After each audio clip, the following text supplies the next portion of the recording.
Bem-vindos ao STCcast.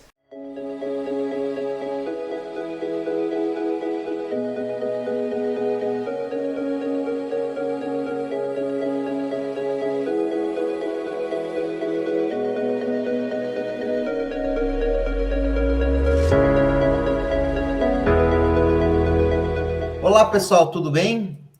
Meu nome é João Augusto Chiro Júnior, eu sou um protótipo de professor e nós estamos no ar com o quadro Você Sugeriu, Nós Podcastamos. Esse quadro aqui ele foi criado em virtude de nossos inscritos nas nossas redes sociais, seja ele no arroba Somos Todos Cientistas ou no arroba Concaf, enviou uma recomendação de tema que foi os sentimentos envolvidos desde o momento que você submete um artigo científico até a decisão final, o aceite dele.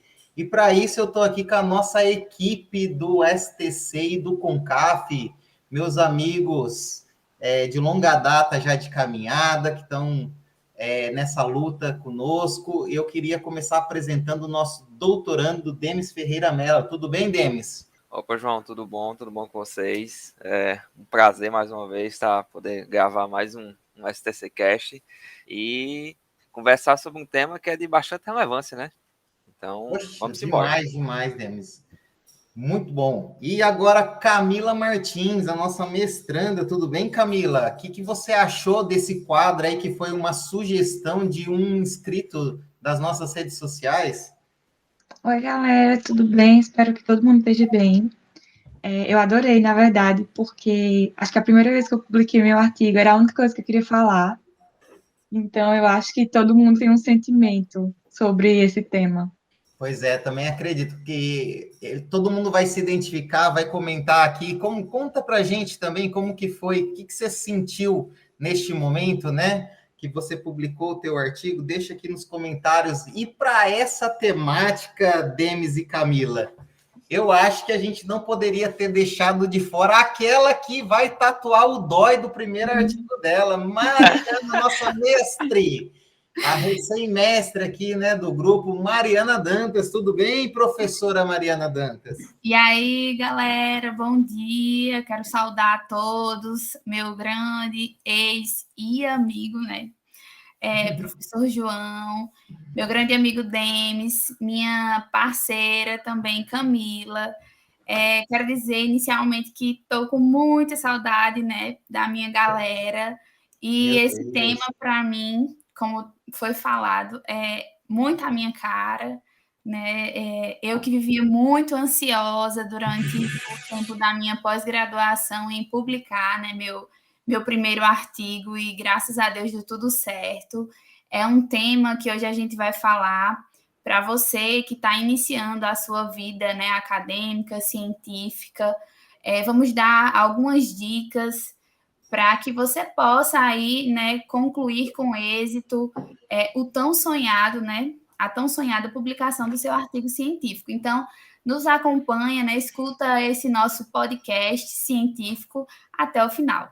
Vem com a gente. Vocês viram aí, né, galera, que a nossa amiga Mariana está empolgada, ela está querendo falar sobre a publicação do primeiro artigo e a gente agradece muito a os inscritos que enviaram essa temática. Então, deixe sugestões sobre temas envolvido essa área, né? Que esse podcast é voltado para todos com interesse na relação acadêmico-científica. Então, dê sugestões de temáticas que a gente vai trazer nesse nosso quadro. Você sugeriu, nós podcastamos. Então, vamos começar, né? Vamos começar falando um pouquinho. Eu acho que antes da gente entrar nessa questão dos sentimentos envolvidos, durante todo esse processo, que é um processo muito árduo, né? Que a gente acaba penando, às vezes leva meses, né? E se a gente for colocar também desde a bancada, um tempo muito maior, eu queria perguntar primeiro para Demis aqui. Demis, o que é um artigo científico? Para que serve, né? O nosso ouvinte ele tem um pouco da dimensão da importância do artigo científico. Você poderia falar, não somente você, né? Você, Camila, Mariana, vai complementando aí um pouco sobre o que seria o artigo científico e para que ele serve. Pronto, perfeito, perfeito. Bom, inicialmente esse é um tema que me agrada bastante, né, de falar, porque artigo científico é uma das nossas principais moedas de troca, né? É a nossa moeda de troca porque é com ele que a gente vai disseminar os nossos resultados, né, de pesquisa, e ela é considerada, né, a principal fonte de divulgação de conhecimento na nossa área de pesquisa, né? Além disso, como a gente vai divulgar nossos resultados, é uma forma de reconhecer o que a gente faz, né? Eu acho que o que Demis comentou, eu partilho do mesmo pensamento. Compartilhamento de conhecimento. Eu acho que essa é uma das principais palavras aí para a gente definir artigo científico. O que você acha, Camila, dessa importância de compartilhar conhecimento? Para que serve um artigo científico para você? Então, eu acho extremamente importante esse feedback que nós damos à comunidade científica. E, querendo ou não, nós temos também, nós pegamos essa informação de volta. Porque quando a gente está montando o nosso artigo científico, nós temos que pegar informações de algum lugar. E são desses veículos que nós tiramos o conhecimento necessário para montar o nosso próprio projeto, né? E é assim, quando você pergunta para que serve, eu digo que ele serve para diversas coisas. Além de disseminar esse conhecimento que nós temos, ele serve como meio de pesquisa, ele serve como meio de comunicação, ele vai, como o Demis acabou de falar aqui, muito bem, ele vai, tipo, dar a credibilidade ao nosso trabalho, ele vai dizer o que nós fizemos, se foi uma coisa positiva, se foi uma coisa negativa, aquela coisa de que os professores sempre me falavam, resultados que não são tão bons ou que não são que você esperava, ainda são resultados. Com certeza. Então, assim, são coisas que você mostra a toda uma comunidade global e é de extrema importância. Além de compartilhar conhecimento, você tem a troca também, a retribuição e mais, né? Você consegue fazer a evolução da ciência. Acredito que dentro do que você está dizendo para a gente, Camila, essa evolução, né? Você pegar o que já existe na literatura, analisar dentro da sua área de conhecimento. Eu sou da área de humanas, eu sou da área de economia, eu sou da área, nossa, daqui das ciências de materiais, né, aplicada à farmácia. O que já tem na literatura, né? Como que a gente vai tentar melhorar algo? Eu acho que a evolução da ciência, ela passa muito pelo conceito do que é um artigo científico e do que para ele serve também, né? E aí, Mariana, como que você vê esse contexto que a gente já está deixando para você? O que é o artigo científico, além de compartilhar conhecimento, dessa questão da evolução da ciência como um todo, né? Da evolução da sociedade? Pois é, então, complementando, né, todas as palavras muito bem colocadas dos meus amigos, o artigo científico, ele parte, né, de uma publicação, de uma autoria declarada, onde a gente vai estar discutindo ideias, onde a gente vai estar registrando métodos, novas técnicas, onde a gente utiliza, né, novos processos, tenta novas alternativas, muitas vezes elas não dão certo, e a pesquisa é isso, é quando a gente modifica os caminhos, registra, e esse registro ele é de extrema importância, porque outras pessoas elas poderão, né, seguir o nosso caminho e chegar onde a gente já chegou e correr, né, por outro percurso, através do nosso conhecimento e entender que a partir dali não deu certo e com o nosso conhecimento gerar uma nova ideia, um novo caminho, né? Nos citar, claro, e isso gera para a gente também uma autoridade, agrega valor à nossa pesquisa, agrega valor também à nossa carreira acadêmica, porque ao mesmo tempo que a gente está nesse caminho de publicar, né, de promover esses artigos científicos, nós estamos também melhorando, né, o nosso currículo, né? Então, todas essas práticas que envolvem as publicações de artigos científicos, de promover e propagar, né, a pesquisa, o desenvolvimento delas, nada mais é do que experimentações, né? E contribuir, claro, de forma teórica, com embasamento literário, porque eu costumo dizer assim, que mesmo a gente trabalhando com experimentações, sem o embasamento teórico, literário, a gente não sai, né, do caminho. Exatamente. Então, todo artigo ele tem que partir, né, do conhecimento teórico. Pois, Mariana, só para te interromper um pouquinho aqui, você vai ver que a gente faz isso várias vezes, né? Eu acho que vocês estão levantando uma bola que foi assim, né? O artigo científico, então, ele não serve somente, né, para deixar a gente maluco. Né? Você está falando aí de melhorar o currículo também, né? A galera geralmente fala, o artigo só serve para melhorar currículo, para isso. Não, ele não serve só para isso, ele serve realmente para a gente melhorar o nosso conhecimento, para a gente se qualificar para o mercado de trabalho. E algo que tanto você como Camila deixou no ar aqui, que foi a questão de resultados negativos, né?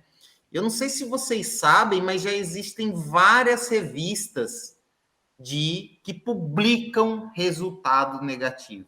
E revistas importantes já na área, né? Principalmente no nosso meio de conhecimento, que aí podemos chamar de biomedicina, né? Biomateriais, farmácia, no caso, né? Tem o jornal de resultados negativos de farmácia, né? Que é o Journal of Pharmaceutical Negative Results, que é um jornal muito bom, um periódico muito importante. Eu não sei se vocês sabiam que existe essa possibilidade. Tem um jornal que é Resultados Negativos Positivamente, que é do grupo da Plozone, que é uma revista muito importante na área. Tem a ACS Ômega, que é... Muito interessante isso. E poucas pessoas sabem disso. As pessoas, geralmente, quando tem as hipóteses... Tem jornais de hipótese nula, porque você elaborou uma hipótese embasada no conhecimento de outras pessoas, né? No artigo científico de outras pessoas. E, às vezes, a pessoa se frustra no processo porque não deu certo. Mas, gente... E acaba abandonando, né? E acaba abandonando, e não escreve, não publica, não tenta analisar. É complicado. Então, o artigo científico, só para finalizar esse primeiro tópico, né? Que a gente já está se estendendo, isso vai acontecer também, a gente faz uma bagunça aqui, às vezes mistura temática e tudo mais, nós não tem um roteiro, né, para seguir direito. É o caos organizado aqui. É o caos organizado, tá percebendo, né, Mariana? Mariana estava com preocupação, como que ia falar, se tem ordem, se não tem... Mas é assim, Mariana. Tô gostando, hein? Tá gostando? Pois é isso, aí eu acho que, só para encerrar, né, compartilhar conhecimento, evolução, né, tanto pessoal quanto podemos dizer, da humanidade em si, ela evolui dessa forma, através de você pegar dados e melhorá-los, né, melhorar currículo também, e óbvio, para deixar a gente doido também. É um detalhe importante. Consequências. Só para comentar essa questão dos resultados negativos, isso é bastante interessante, de que as revistas, né, os journals aí da vida, de alta relevância científica, eles estão meio que tipo fazendo essa quebra de paradigma, né, em relação ao resultado negativo, porque de fato, né, se um aluno ou um grupo de pesquisa que seja pesquisadores como um todo, a todo tempo elaboram hipóteses, né? E hipóteses, elas merecem ser testadas, se bem embasadas, como você bem disse. Mas se não der certo, é uma forma também de você contribuir com o conhecimento científico. Então, é uma atitude até louvável dessas revistas, né, de favorecerem a publicação desses resultados que, eventualmente, e tipo, momentaneamente, não deram certo. Mas não quer dizer... Sabe, né, que uma coisa que ajuda muito, Demis, esses resultados? É você poder, por exemplo, eu publiquei um resultado negativo. Às vezes uma pessoa lá nos Estados Unidos está com a mesma hipótese do que eu e vai querer testar. Ele vai perder tempo, ou ele pode reformular a hipótese baseado nos meus resultados que deram errado, você está entendendo? Exatamente. Você também tem o quê? A velocidade da ciência e essa evolução sendo favorecida com essa publicação, porque a outra pessoa não vai perder tempo com uma coisa que não está dando certo, né? E aí eu acho que já pode puxar para um gancho aqui, Denis, que é como você começou a falar, a gente está falando de revista, né? Que talvez seria, o que é o artigo científico, a gente já sabe o que ele é, para que serve também, mas como começa esse processo, né? Eu acho que o começo do processo é na escolha de revista.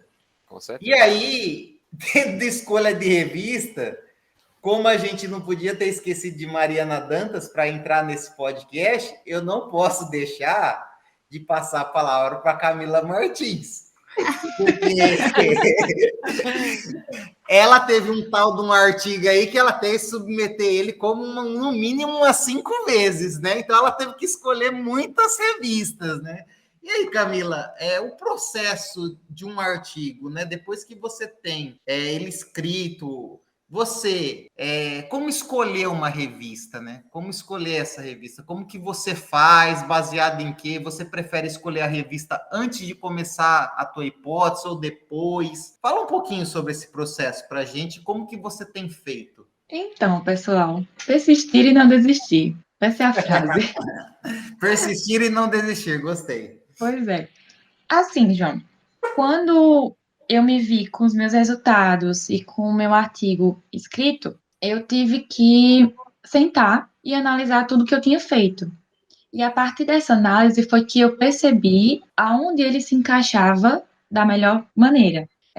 Eu fui atrás de grupos e dentro desses grupos eu olhava as revistas que mais tinham afinidade com o tópico que eu estava tratando. A partir disso, eu fazia algumas pré-seleções, digamos assim. Eu fazia uma lista, colocava as minhas primeiras opções, segundas, terceiras, oitavas, décimas. E Camila, essas opções, como que você se baseava? Que critérios que você estava utilizando?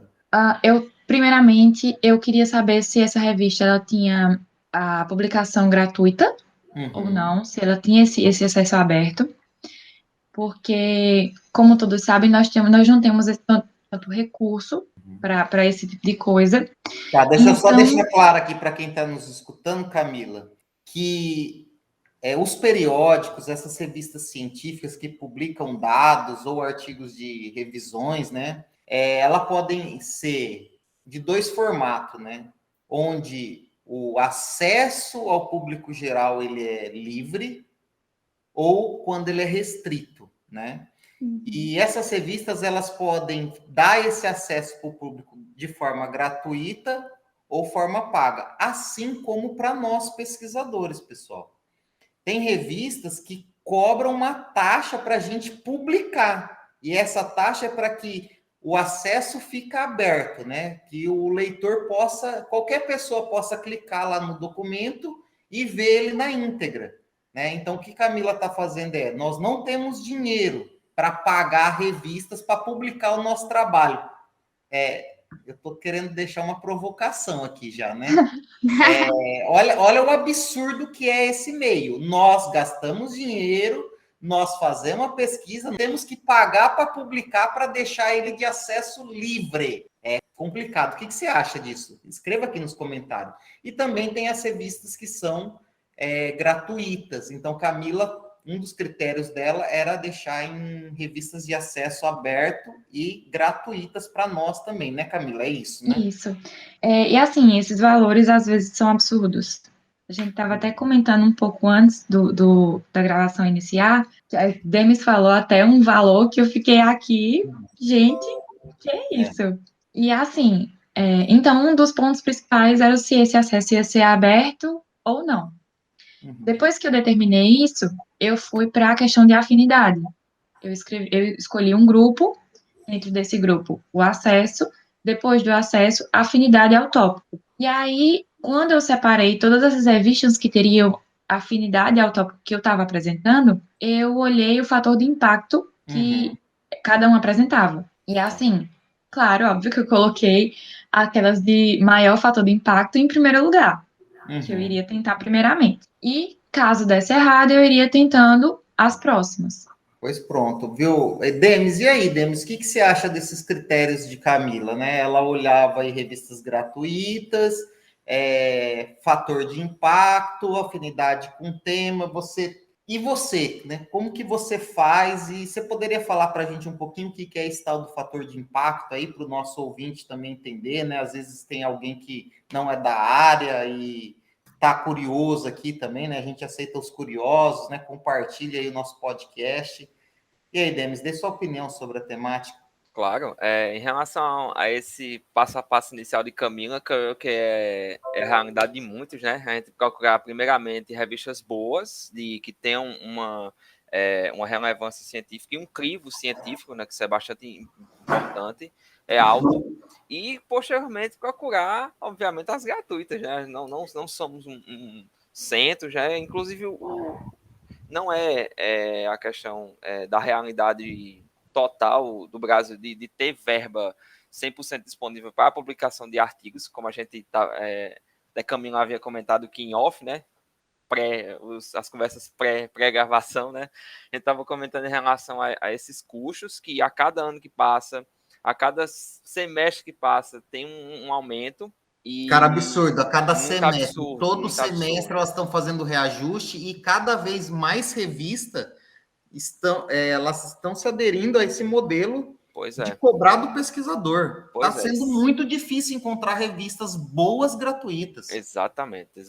Isso é até uma crítica constante, né, da comunidade científica, porque, como você havia comentado, né, os pesquisadores eles têm que pagar tudo da sua pesquisa e na hora de divulgar a pesquisa você ainda vai ter que pagar. Então uma temática complicada, né? Mas a gente precisa debater e levantar essa bola mesmo. Com certeza. Mas voltando ao tema da seleção, né? Tem inclusive todos esse passo a passo que Camila serve, a gente faz também, né?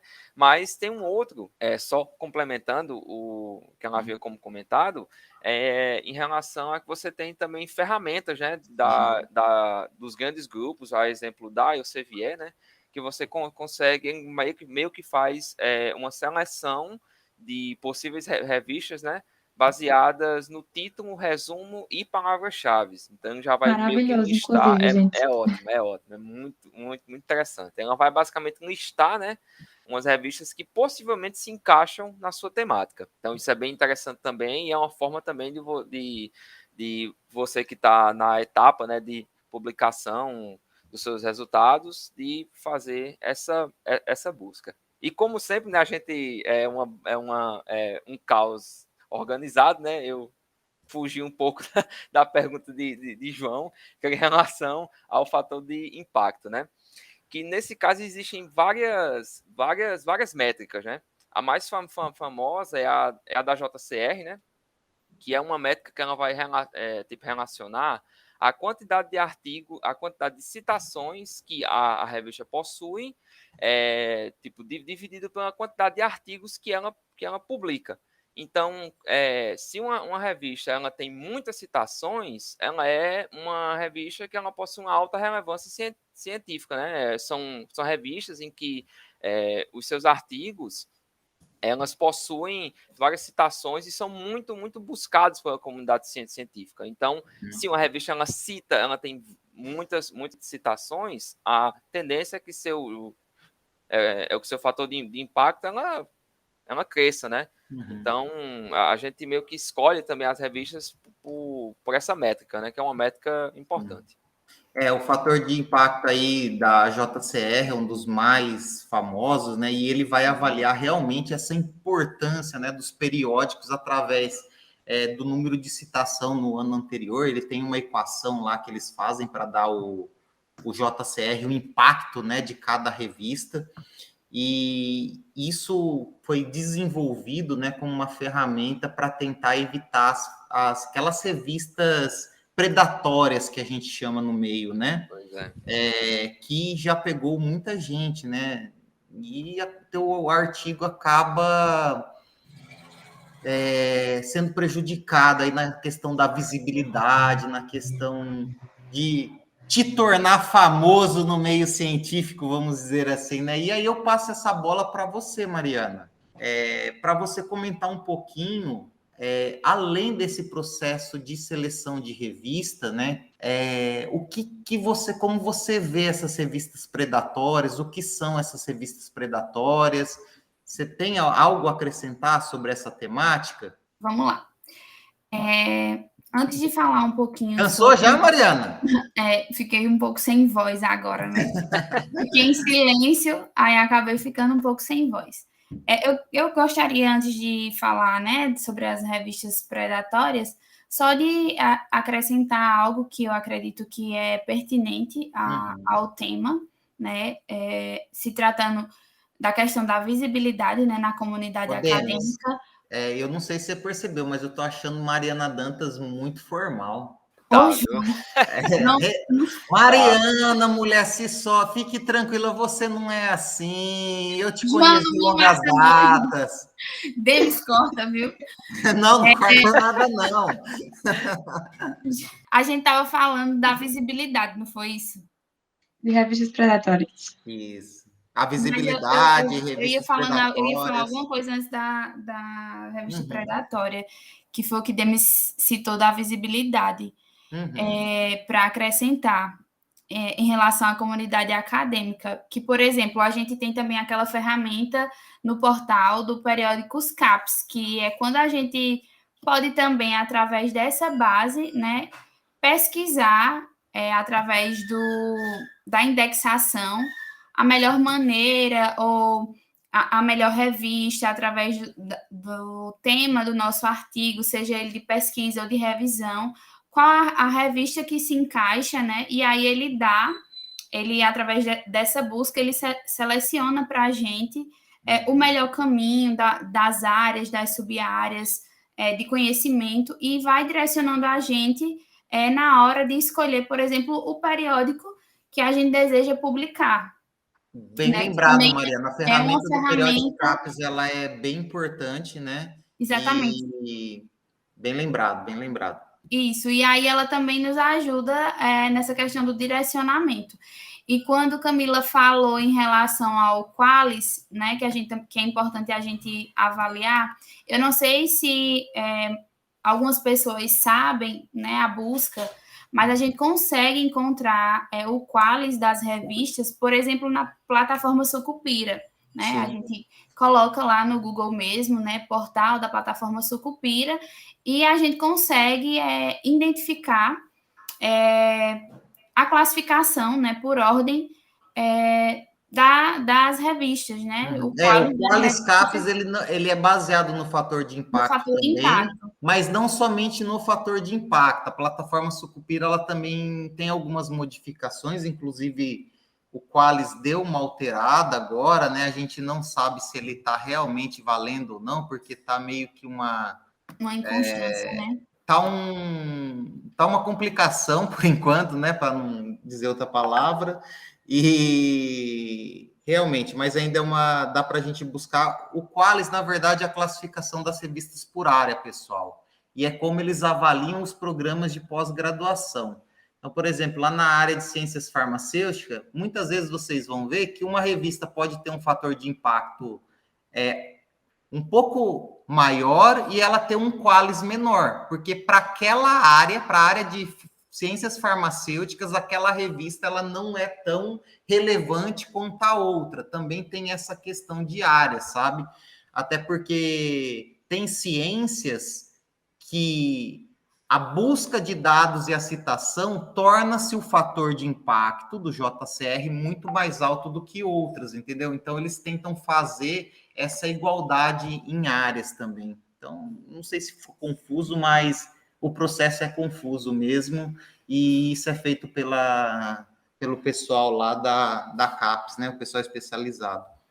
E aí, voltando, né, para a questão em relação às revistas predatórias, basicamente, são aquelas revistas que não têm tanta relevância científica e que, geralmente, elas costumam enviar, por exemplo, mensagens automáticas, algumas mensagens muitas vezes tentadoras.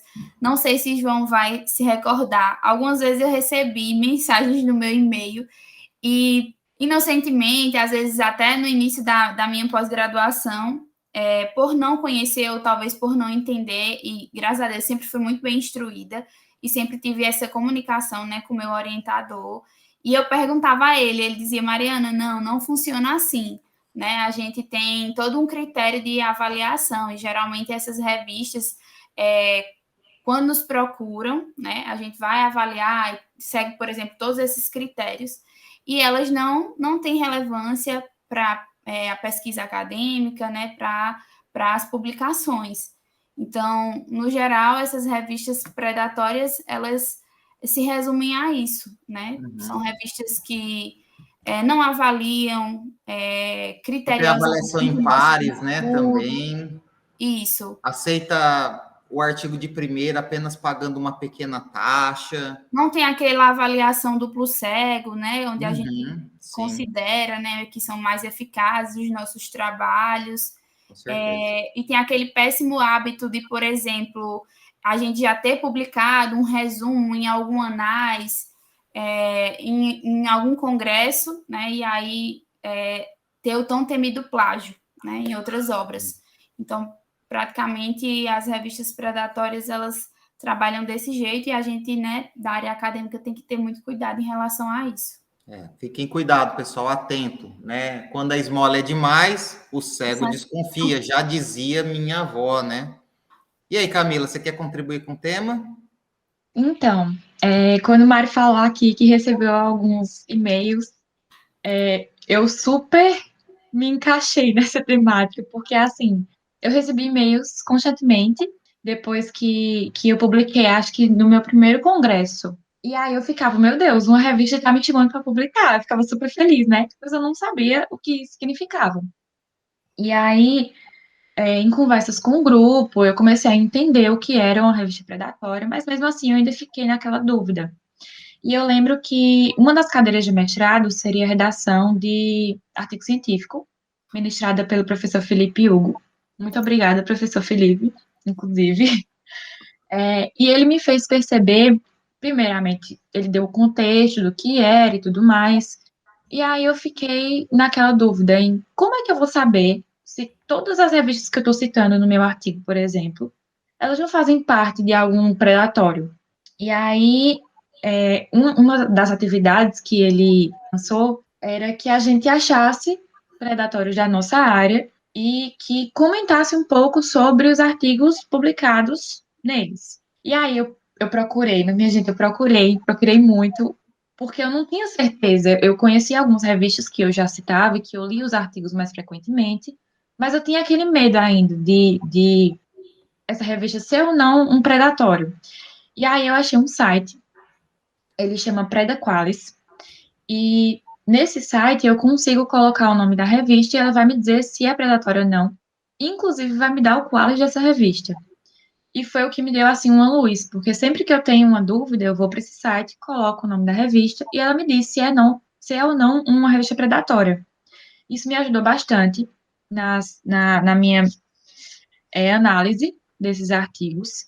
E, assim, é uma dica de ouro, porque eu sofri bastante procurando isso. Bom, pessoal, várias dicas de ouro, dica de ouro mesmo, Camila. Camila deixando aí, gente, todos esses links, Predaqualis, dos seletores, dica da plataforma Sucupira, Qualis Caps, a gente vai deixar aqui, ó, na descrição do vídeo, né, no nosso canal do YouTube, para quem escuta no podcast, pode também clicar aí e facilitar a busca de vocês. E só para complementar desses seletores, gente, eu sou um pouquinho mais velho que vocês, né? 10 anos a mais. E antigamente, quando eu cheguei para fazer meu mestrado, essas ferramentas elas estavam sendo desenvolvidas, né? E era muito complicado selecionar e achar essas revistas com esses critérios: gratuito, para o pesquisador, com um fator de impacto, com double blind review, né? A revisão cega em duplas, em pares, né? A tão famosa aí, onde esse processo que o editor manda para 2 revisores avaliar o teu trabalho, né? Para ver com considerações ou eles recusarem o teu artigo. E a ferramenta que tinha na época, e eu ainda recomendo ela muitas vezes, Demis, porque diferente dos seletores das editoras, que nem Demis mencionou, que o site da Elsevier agora tem o seletor dos jornais da Elsevier, que a Elsevier é um grupo, tem um monte de revista lá, e aí ela busca só nos dela. A editora Wiley tem o dela, a editora ACS tem o dela, né? Então, assim, eu gosto muito do Edans, né, que é um site que foi, acho que, um dos pioneiros nesse sentido, porque ele unifica tudo, né? Como se fosse o Trivago lá dos hotéis, né? Todos num site só. Eita, legal. Trivago, patrocina esse vídeo, hein? Estamos fazendo propaganda gratuita. Então, assim, esse site da Edans, você coloca lá também o abstract, você coloca as palavras-chave, você coloca o teu resumo, e ele te dá de todos os grupos. E lá na frente ele vai falar qual que é o fator de impacto que ela tem, qual que é a taxa de aceitação ou não, igualzinho os seletores das editoras, né? Que ele mostra todos esses detalhes para a gente, se ela é paga, se ela é gratuita, qual que é o fator do ano anterior, qual que é a taxa de recusa, geralmente está em 80%. As grandes revistas, gente, aceitam muito poucos artigos, né? Então, fica isso como dica e a gente vai deixar aqui nos comentários para vocês depois clicarem em facilitar a vida. Se vocês gostaram dessa dica, interage aqui, comente, deixa o joinha, né? E vamos passar para a nossa próxima temática, porque senão a gente vai falando e não sai do canto, né? Nós não chegaremos nunca nos nossos sentimentos, né? Gente, vamos falar um pouquinho sobre esse processo de revisão, desde a submissão. A Chama Nossa Revista, né? Demos várias dicas de como encontrar esse periódico, essa revista científica. Mas como é esse processo de submissão? Vou começar com Demis agora, né? Que ainda não comecei com ele. Demis, como que começa a submissão? Encontrei, fui lá no meu buscador ou de forma até manual mesmo, achei já uma revista que é muito compatível com a minha temática. O que eu tenho que fazer? Eu posso submeter de qualquer jeito? Eu posso pegar um documento em Word, colocar lá de qualquer forma? Ou eu preciso de normas? Como que funciona isso? Isso aí seria um sonho, né? Porque a gente perde muito tempo adequando as normas de revista, mas são tipo, trâmites que a gente precisa seguir, né? Então, a primeira coisa, pronto, nesse caso você citou, né? A gente encontrou lá a nossa revista ideal, que a nossa pesquisa se encaixa no escopo da revista, nas temáticas que ela publica. Ótimo, show de bola. Já passou uma etapa extremamente importante. Então, posteriormente, existe uma aba em todas, posso falar assim, todas as revistas chamada Guia para os Autores. Então, lá ele vai dar basicamente um passo a passo de como o seu manuscrito, né, que seria o seu arquivo para ser enviado, para ser submetido à revista, ele deve estar esquematizado, incluindo fonte, tamanho de fonte, formatação, aquela formatação básica que a gente precisa fazer, né, em todo documento acadêmico, assim como também a questão de normas para as figuras, que aí é que pega, né? Que muita gente peca em relação a isso, e o seu artigo ele pode ser reprovado. Escutem bem, tá? O seu artigo ele pode ser nem aceito para revisão se tiver fora das normas de submissão.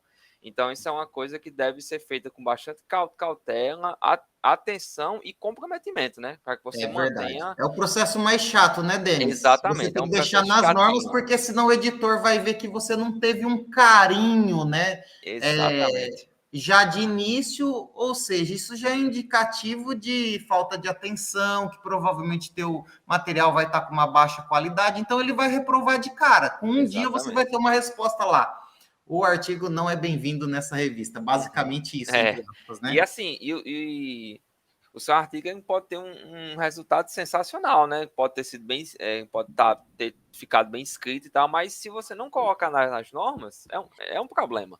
Então, atenção a isso e sempre olhar lá nas revistas o guia para os autores, né, que vai lá dar todo o passo a passo certinho de como você fazer isso. E tem outros grupos de revistas, a exemplo do grupo MDPI, que ele fornece um template, né, um template em Word, que ele já deixa a formatação correta em relação à fonte, tamanho, para você ir encaixando o seu texto, né, que de certa forma facilita, né, para que você Poxa, tenha bem o seu lembrado, artigo Demis.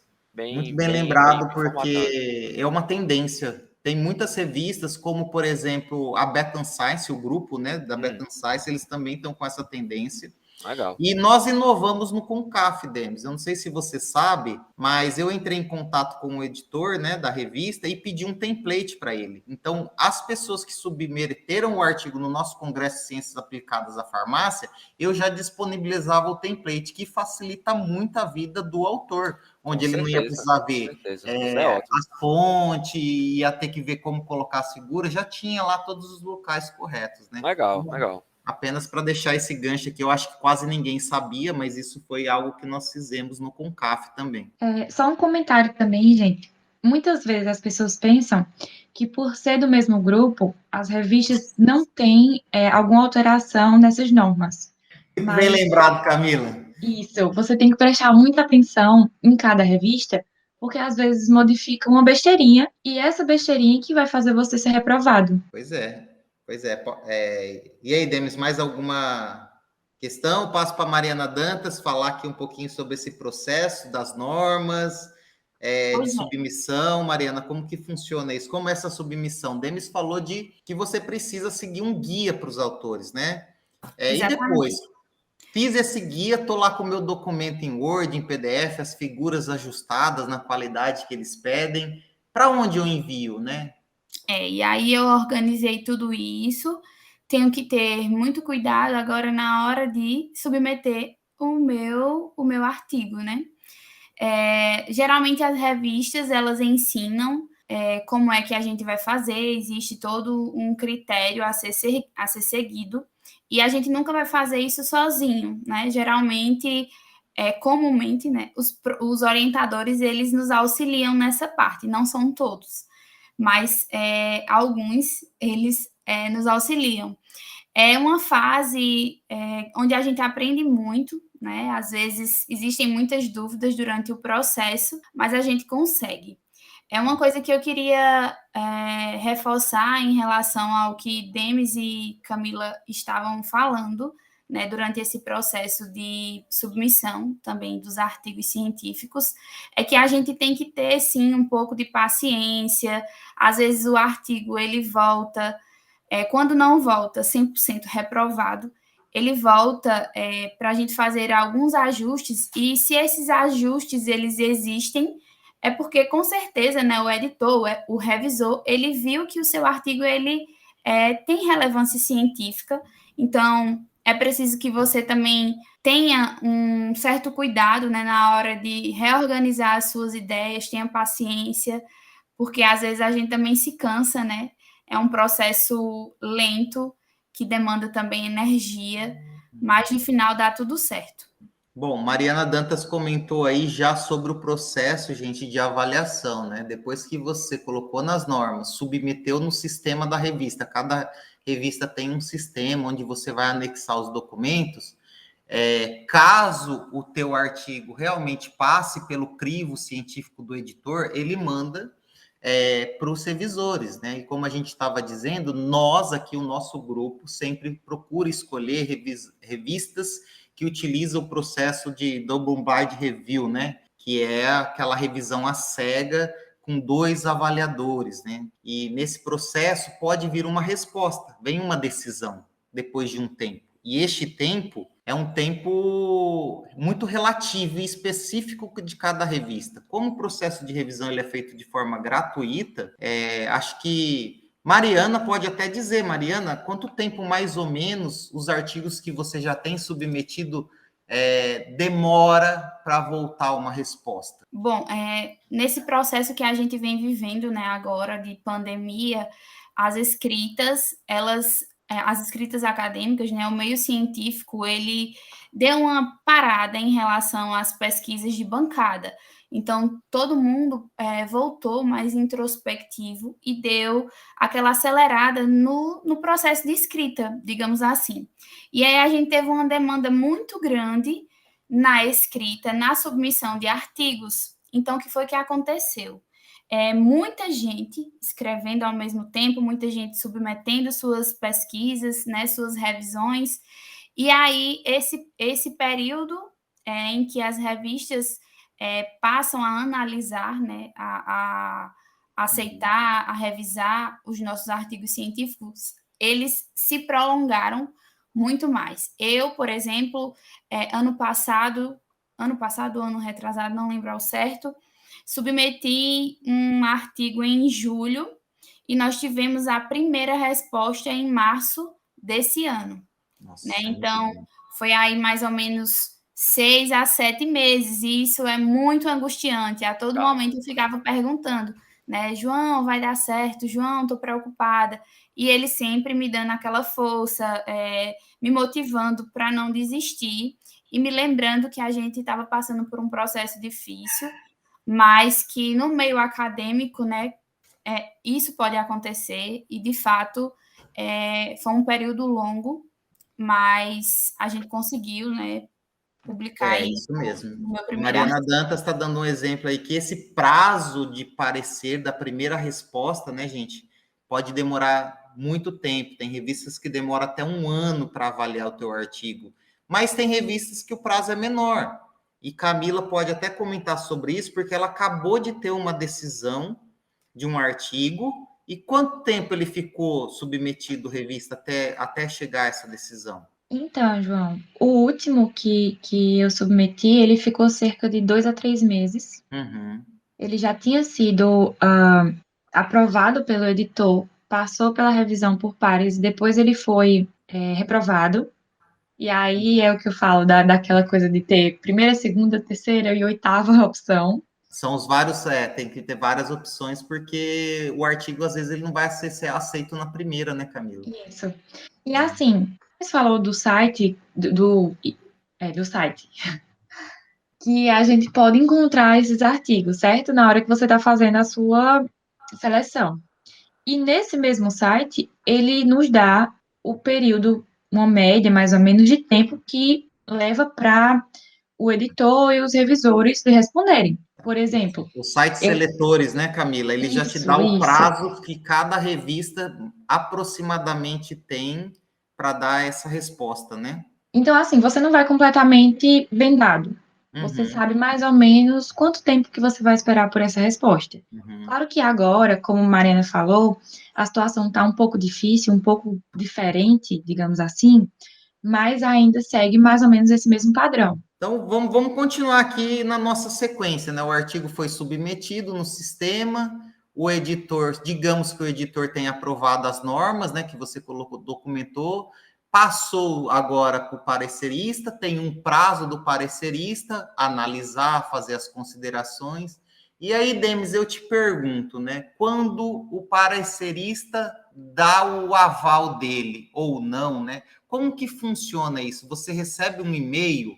Quais são os tipos de decisões que esses pareceristas podem te dar? Poderia comentar um pouquinho sobre isso? Claro, claro. Então, se você, supondo que você realmente passou por todas essas etapas, né, que já é uma vitória quando o seu artigo passa nas mãos do editor-chefe, né, ou o editor convidado, dependendo da edição, e vai para a mão dos revisores, né, você já tem uma oportunidade aí de ouro que o seu artigo seja visto e avaliado por grandes personalidades, né, da sua área de pesquisa. Então, ele vai ser avaliado basicamente em pares, né? E existem revistas que até enviam o seu artigo para 4 revisores diferentes. Então, muda bastante, né? Dependendo, claro, da revista em questão. Daí, a partir disso, você pode ter alguns destinos. Por exemplo, os revisores eles podem sugerir a questão da rejeição do seu artigo, né? Que isso aí ele pode passar por vários motivos, né? Seja uma não adequação, assim, totalmente correta ao que a revista normalmente publica, né? Que está relacionado ao escopo da revista em questão, ou então realmente o seu trabalho ele não tem a questão de uma grande relevância científica, então ele pode ser rejeitado. Daí, ele pode também ser rejeitado com possibilidade de submissão, né? Ou seja, o artigo é rejeitado, mas você pode enviar novamente com as adequações que eles pediram e tal, e você pode resubmeter. Daí você pode ter o seu artigo aceito direto, né? Que isso aí eu particularmente nunca tive essa sensação. Não sei se vocês já tiveram a sensação de ter um artigo aceito direto, né? Sem nenhum tipo de correção. Que isso aí, olha, artigo top, viu? Demis, eu não quero me gabar, mas já me gabando, dos meus artigos, eu tenho um artigo que eu posso basicamente dizer que foi publicado numa revista de peptídeos, né? Onde o editor voltou com os pareceres perfeitos. Eu nem acreditei naquilo. Caramba. Ele pediu assim, foi ajustes, mas não foi ajuste no conteúdo, em hipóteses, em resultados, em nada. Foi ajustes pontuais, às vezes, para melhorar a qualidade de uma figura, sabe? Que pra gente, eu posso dizer que é o parecer perfeito, né? Com certeza. Com certeza. E aí entra também na outra possibilidade, né? Que é a questão de você ter o artigo aceito direto, assim, em relação ao aceito direto, quando a gente fala, é que não tem, como o João havia comentado, essa questão dessas correções em relação ao conteúdo do artigo, né? E mais alguma relação, tipo, acessória em relação à formatação, a figuras e tal. E você tem a outra possibilidade, que é o aceite com correções, que sejam as major, né, que são correções mais tipo consideráveis, ou minor, que são correções mais simples, mais pontuais. Então você tem todas essas possibilidades. E caso o seu artigo volte com correções, que é o mais comum, né? Como Mariana disse, é uma coisa que requer bastante paciência e cuidado, né? De você avaliar realmente todas essas correções ponto a ponto, né? E aceitar, isso é um ponto importante, né? E aceitar e até debater com o revisor do seu artigo, né? As que são mais relevantes. Então, você tem basicamente essas 4 possibilidades, né? E, Demis, assim, na verdade, a galera não gosta muito quando vem com correções, né? Só que, gente, isso é um avanço para a ciência. Você está pegando uma outra pessoa que tem uma grande experiência na área, não é qualquer pessoa que podem ser revisores desses grandes jornais.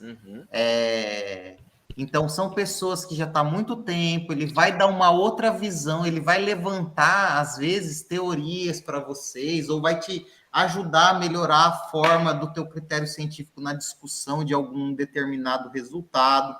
Então, não fiquem bravos, não respondam eles de qualquer forma, tenha cuidado, vai pesquisar, vamos fazer ciência de qualidade, né? E essas pessoas estão fazendo serviço de forma gratuita também. Isso. Ele teve o carinho de olhar o teu trabalho, aceitar olhar o teu trabalho, porque ele acredita que pode vir a contribuir com a evolução da ciência, né? Eu acho que o trabalho do revisor, do parecerista, aí, ele é importantíssimo para que...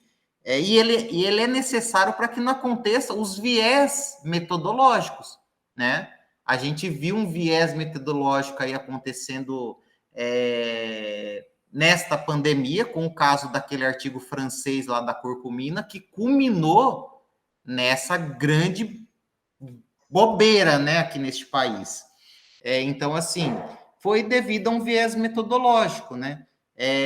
E com a popularização da ciência, nós precisamos cada vez mais nos colocar neste pensamento. Eu preciso fazer um artigo científico com muitos critérios para que a sociedade agora, que está tendo acesso a essa informação, ela não venha a ser induzida a algum erro, né? E foi o caso da cloroquina. Pois, gente, basicamente, os pareceres, como o Demis começou, ele pode vir de algumas decisões, né?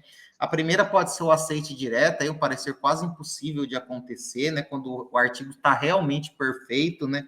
Ele pode ser aceito com pequenas correções, né? Ou aceito com grandes correções.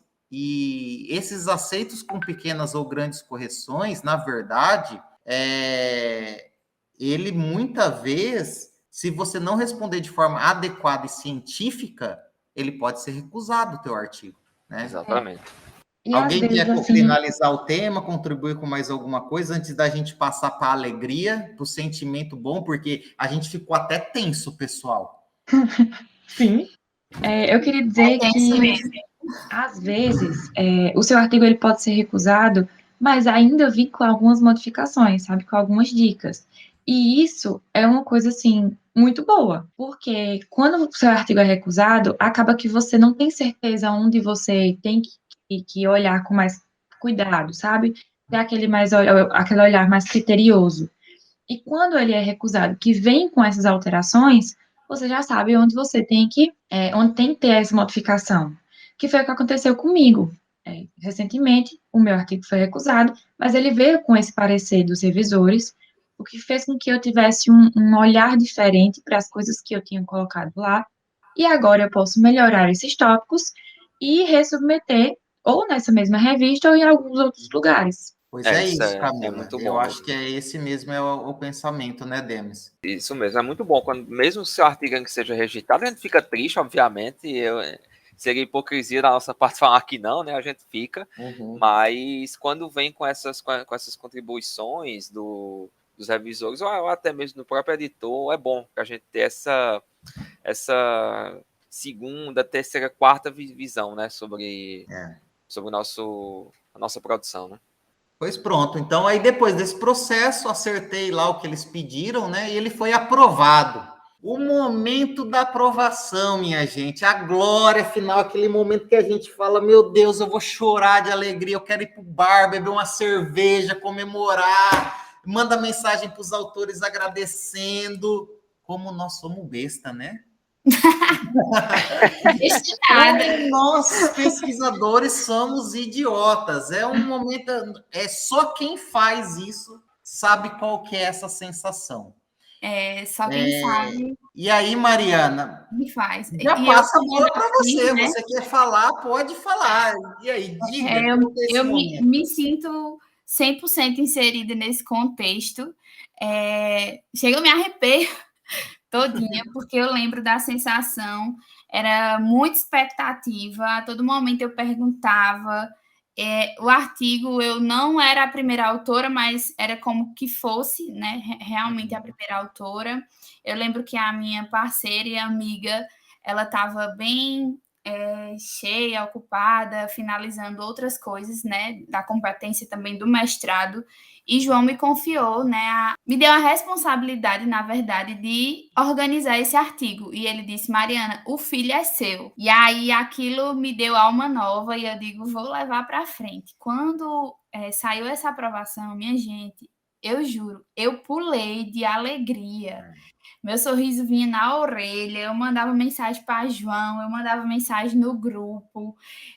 Eu encontrei um meme na internet que dizia assim, vou tatuar o meu primeiro dói. E aquilo eu tenho certeza que quando todo mundo do grupo vê, lembra logo de mim, de verdade. Com certeza, foi muito engraçado, velho. E assim, foi um misto de alegria. Eu lembrava as noites que eu passei, né, em claro, porque, assim, por trás de toda a nossa dedicação, de toda a nossa pesquisa, existe também aquele sentimento de não conseguir, eu não vou conseguir, eu não sei, né? E, assim, contei muito com a força dos meus amigos, dentre eles, Camila e Demis, que estão aqui comigo, perturbei muito eles, né? Eles têm uma prática maior, né, com a pesquisa acadêmica, mas que me deram a oportunidade também de aprender com eles. E durante muito tempo eu me via angustiada, porque João dizia assim: Mariana, para de se comparar, todo mundo tem o seu tempo, a sua hora vai chegar, né? E aí a minha hora realmente chegou, eu fiquei muito feliz, espero que essa alegria ela seja renovada e a gente vem trabalhando para isso. O primeiro realmente ele é inesquecível, né? O meu primeiro artigo ele tem como título, né, uma visão geral da atividade antimicrobiana de nanopartículas poliméricas contra Enterobacteriaceae, né? Eu publiquei juntamente com Maísa, João, Nara, Hilton, João Vitor Belo e a minha orientadora, professora Ana Cláudia. E sou eternamente grata, ele vai ser inesquecível mesmo, de verdade. Apesar de ter demorado, né, esse tempo todo, eu consegui. Né? Foi angustiante, passei por muitas noites em claro, como eu falei para vocês, mas a alegria veio, né? O momento de glória veio. Meu momento de glória veio. Eu acho que somente quem está inserido nesse meio, quem leva a educação e a pesquisa a sério, que consegue externar esses sentimentos, né, quando finaliza esse produto, né? Porque nós não ganhamos nada para isso, né? É simplesmente realmente você saber, eu estou contribuindo, eu consegui aprovar o meu artigo numa boa revista, porque ele tem um tesouro ali que eu consegui encontrar, né?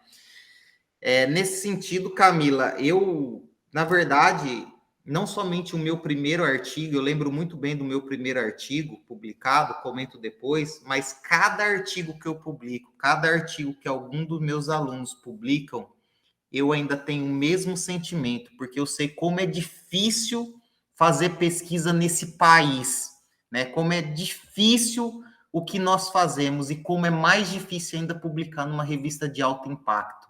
É muito diferente de você viver num país de primeiro mundo, onde a população valoriza a ciência, onde as próprias pessoas dentro da academia valorizam a ciência, onde você tem recursos para fazer tudo de forma muito fácil.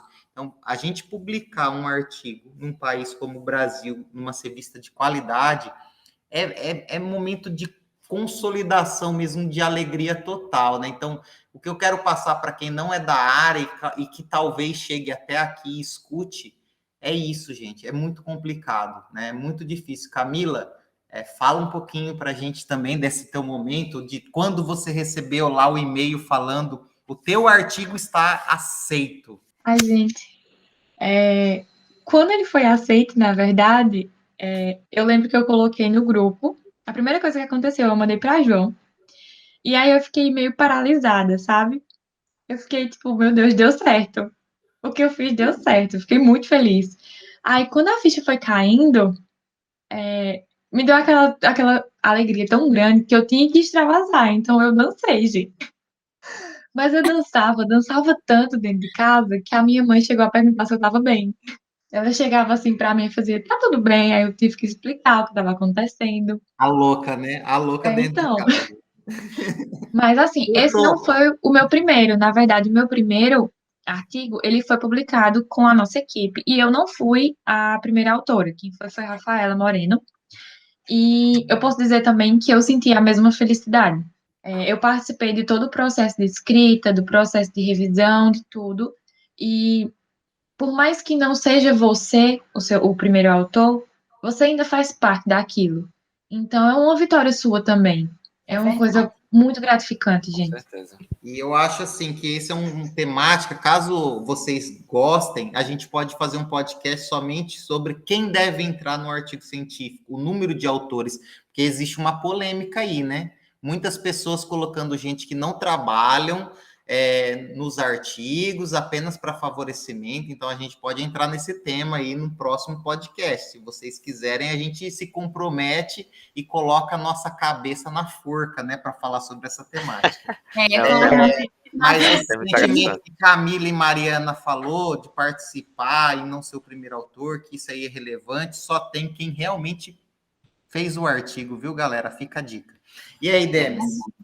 E o teu primeiro artigo, você lembra como que foi? Ah, lembro, com certeza. É aquela emoção única, né, que marca.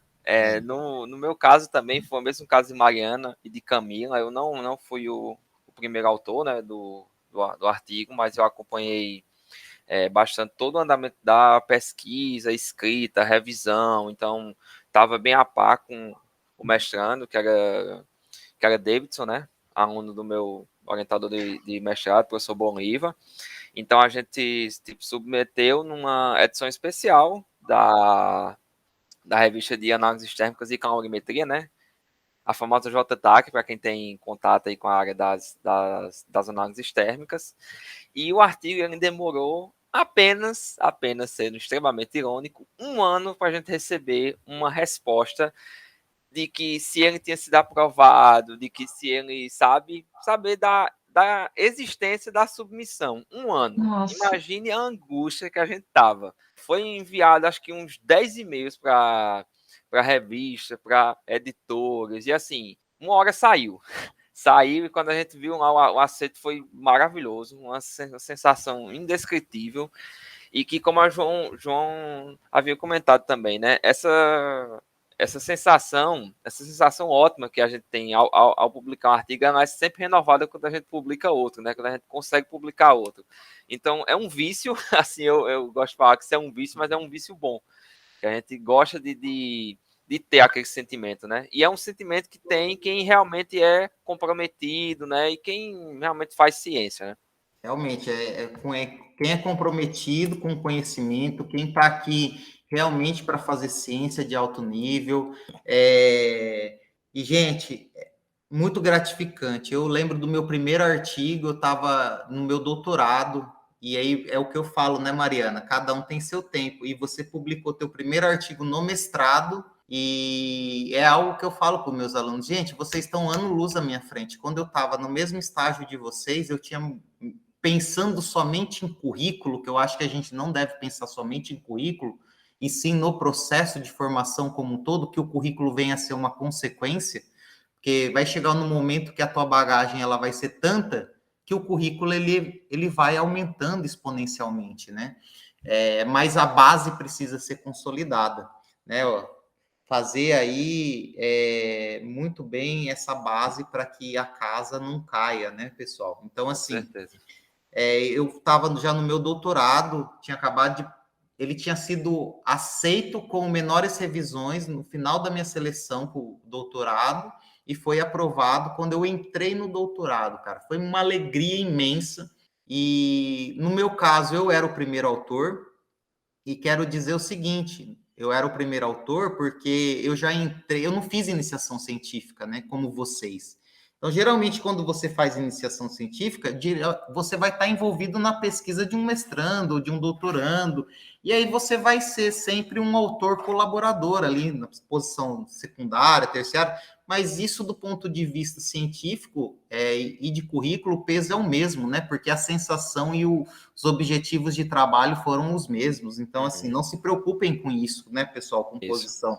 Se preocupem realmente em ajudar a construir o artigo e ter o teu nome por merecimento, né? Porque eu acho que o orgulho é esse, né? E a gente tem que trabalhar com ética nesse sentido.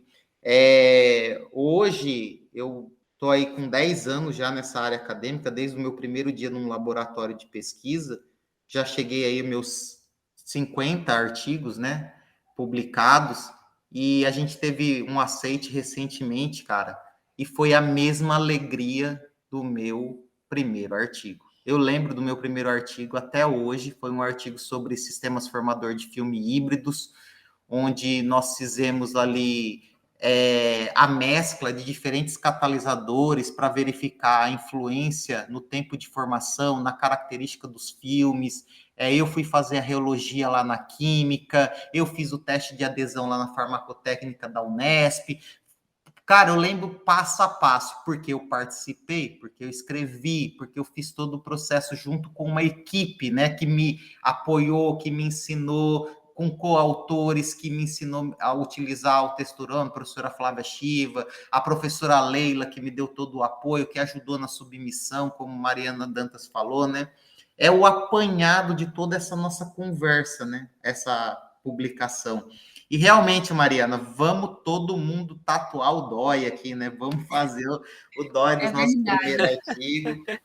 E como o João diz, a alegria é a mesma, independente da gente ser primeiro autor ou não. Quando a gente trabalha, né, em conjunto e quando a gente vê que os nossos colegas também têm o mesmo êxito, quando eu sinto assim que no nosso grupo alguém conseguiu publicar um artigo, gente, a alegria é a mesma, porque só sabe, né, quem está por trás, lutando, tentando todos os dias fazer pesquisa, como o João bem falou, né, num país onde a gente não tem incentivo, onde a gente não tem apoio, e é muito difícil. Nós não temos reconhecimento nem dentro de casa.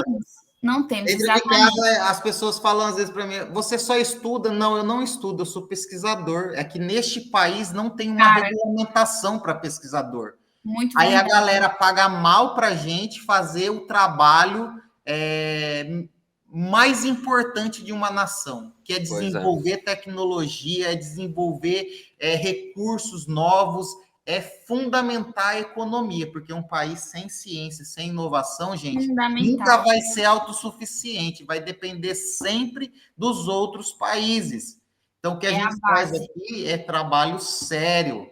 Sério, isso é trabalho explorado, tá? Explorar, buscar, informar, né? Tudo parte da gente, da ciência, da base do conhecimento. Sem conhecimento, a gente não chega em lugar nenhum, gente. Em lugar nenhum.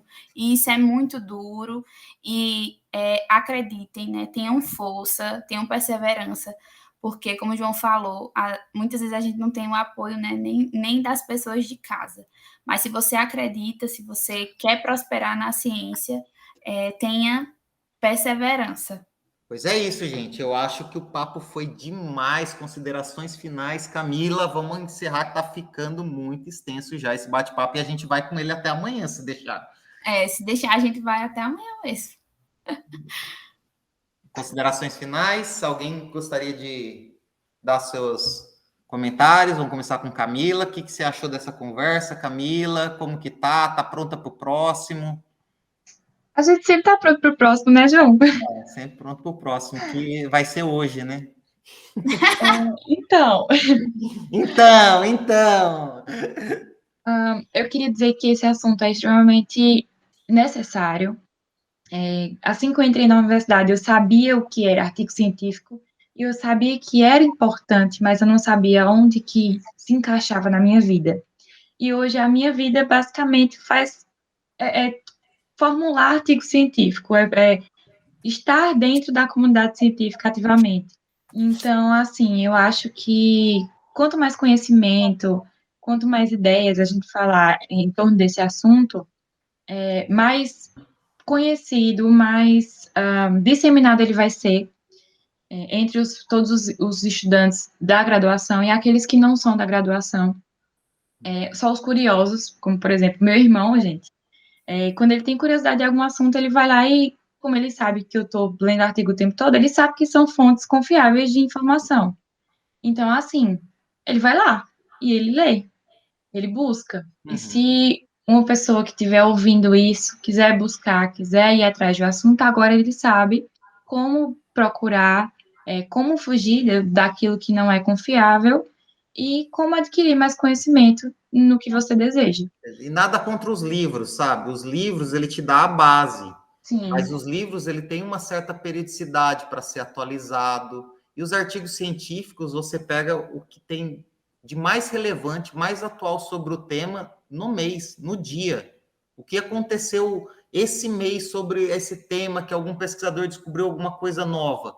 Eu tenho essa informação. No livro, infelizmente, isso vai estar faltando. E também não tem como colocar tudo dentro de um livro, né? Senão viraria uma Barça aí, né? Então, e aí, Demis, considerações finais?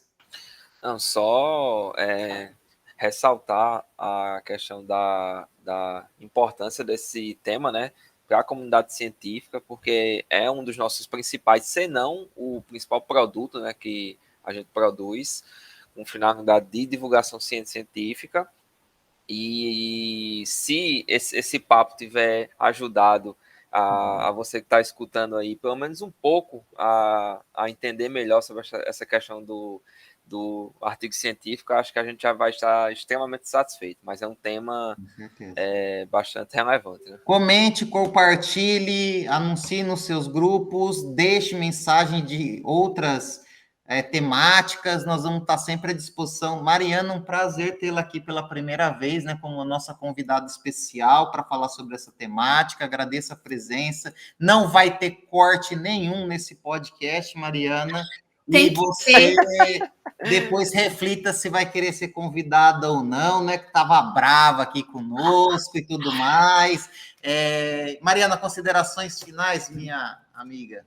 Eu que agradeço a todos Ou vocês. ex-amiga, né, depois desse comentário. Não, que é isso, João.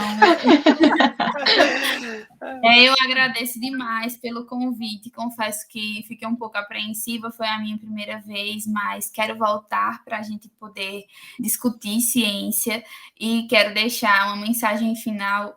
Às vezes eu costumo dizer que sou um pouco reflexiva, mas essa é a minha maneira de ser.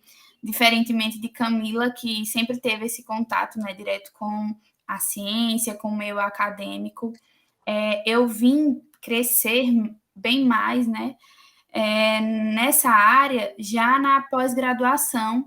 Então, quero dizer a você que está iniciando, ou a você que acha que ainda é tarde, né, nunca é tarde para a gente aprender, para a gente correr, né, contra o tempo e se aperfeiçoar.